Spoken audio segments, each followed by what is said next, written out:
வணக்கம். ஜெகதீஷனோட நண்பன் தான்.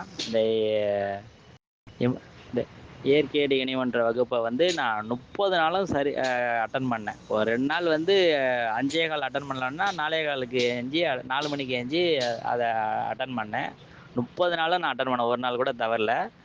ஆ இந்த வகுப்புல வந்து இந்த ஃபர்ஸ்ட் நாள் கிளாஸ் ஆரிய சிஸ்டத்த நான் பண்ணனே, அது எனக்கு முழுசா அது ஏதோ புரிஞ்சிருச்சு. இவரு என்ன சொல்ல வராருன்னு. அதனால மிச்சம் உள்ள கிளாஸ நான் கரெக்ட்டா அட்டெண்ட் பண்ணணும்னு சொல்லி கரெக்ட்டா அட்டெண்ட் பண்ணேன். அதுக்கான எனக்கு வாய்ப்பு கிடைச்சது.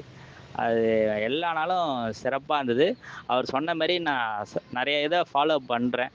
ஆ அ என்ன சொல்றதுன்னா, இந்த கருமாக்கள்லாம் சொன்னார்ல, அதெல்லாம் உண்மதான்.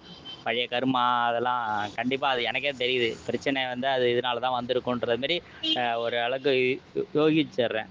அதுமாரி தண்ணிய பத்தி சொன்னதெல்லாம் மிக சிறப்பு. அது தனியாவே நான் உங்கள்ட்ட சொல்லியிருக்கேன். தண்ணிய பத்தி சொன்ன அ அது அந்த கிளாஸ் வந்து நல்லா இருந்தது.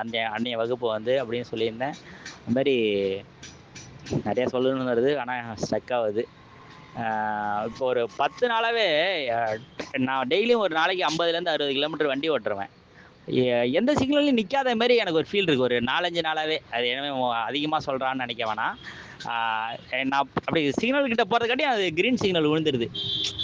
அது எப்படின்னு எனக்கு தெரியல. அந்த டயத்துக்கு நான் போறேன்னு நெனைக்கிறேன். அதேமாரி நான் போற வேலையெல்லாம் ஓரளவுக்கு சீக்கிரம் முடிஞ்சிருது. ஒரு 6 மாசத்துக்கு முன்னாடி ஒரு ரிஜிஸ்ட்ரேஷன் இருக்கு. இப்ப நான் ஒரு கம்பெனி வச்சிருக்கேன். அந்த கம்பெனி லோன் செலக்ஷன் ஆன கம்பெனி பேர்ல. இப்ப இண்டிவிஜுவல் எடுத்துக்கன்னா, இண்டிவிஜுவல் எடுத்து அது கம்பெனி வந்து கம்பெனிக்கு அது விக்கணும்னா, ஷேர் வீடு விக்கணும்னா, அது விக்க முடியாது. நெறைய ஃபார்மாலிட்டீஸ் இருக்குன்ட்டு லோன் வேணான்ட்டேன். ஆனா பணம் வந்து உடனே ரெடி ஆயிடுச்சு. எனக்கு கீழ வேலை செய்றவங்களே எடுத்து கொண்டாந்து குடுத்து, எனக்கு அப்புறம் இப்பைக்கு எனக்கு அர்ஜென்ட் இல்ல. நீங்க ஒரு 2, 3 மாசம் கழிச்சு குடுங்க அப்டி சொல்றாங்க. அதேமாரி ரெடி ஆகுது. அது இப்ப அடுத்த இந்த 2, 3 நாள்ல அது வேலை முடிய போது. அதேமாரி இருக்கு. அது இந்த வகுப்புனால தான் கிடைச்சதுன்னு நான் ஒரு வேள நம்புறேன். ஏன்னா, அந்த வகுப்புல நெறைய நல்ல விஷயம் சொன்னாங்க. அதெல்லாம் நான் ஓரளவுக்கு ஃபாலோ பண்றேன். இந்த ஒப்பனை பொண்ணு பெரிய டூல்ஸ் குடுத்துருக்காரு. அது வந்து ரொம்ப அது ஓரளவுக்கு கரெக்ட்டா ஃபாலோ பண்ணேன். ஆனா, அதுல கெட்ட விஷயமும் எனக்கு நடந்தது. அது ஒரு விஷயம் வந்து இப்ப ஒரு 7, 8 வருஷம் ஒரு விஷயம் ஒருத்தவங்களுக்கு தெரியக்கூடாதுன்னு தெரியாம தான் இருக்கு.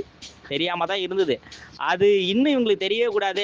அது தெரியாமலே இருந்தா நல்லாவே இருப்போம். இன்னும் பிரச்சனை இல்லாம இருப்போம்னு நெனச்சு, அது வந்து அது ஒரு தப்பான விஷயம் தான். ஆனா, அத தெரியவே கூடாதுன்னு அவங்களுக்கு நெனச்சு, அதே மாரி நான் ஒப்பனை பொண்ணு பண்ணேன்னா, அந்த விஷயம் அவங்களுக்கு தெரிஞ்சிருச்சு. 7, 8 வருஷமா தெரியாத விஷயம் வந்து, ஆ எம்ப அப்படியே விட்டுருக்கலாம். ஆனா, அது வந்து நான் செய்ய போவேன். அது இப்ப தெரியவே கூடாதுன்னு நெனைச்ச போய் அது தெரிய வந்துருச்சு. அதனால அந்த டூல்ஸ வந்து நல்ல விஷயத்துக்கு ரொம்ப பண்ணுங்க. அவர் சொன்ன மாரி. அது இதே மாரி தப்பான விஷயத்துக்கு பண்ணா, அது தப்பான விஷயம் கண்டிப்பா அது நடக்காது, நடந்துடுது. அது கரெக்ட்டு தான். அது 100% கரெக்ட்டுன்னு நான் நம்புறேன். ஆ அத வந்து நல்ல விஷயத்துக்கு மட்டும் தான் அத பண்ணணும்னு முடிவு பண்ணி நான் இருக்கேன். நான் பண்றேன். ஆம், கிளாஸ் அற்புதமான கிளாஸு. அடுத்த பேட்ச்லயும் எனக்கு முடிஞ்ச அளவுக்கு எல்லாரையும் நான் சேர்க்கறதுக்கு முயற்சி எடுப்பேன். சேர்த்து விடுவேன். அப்புறம் இடையில இருக்க கிளாஸ பண்ணுவோம். லெவல் 2லயும் நம்ம சேர்ந்து பயணிக்கலாம். நன்றி, வணக்கம்.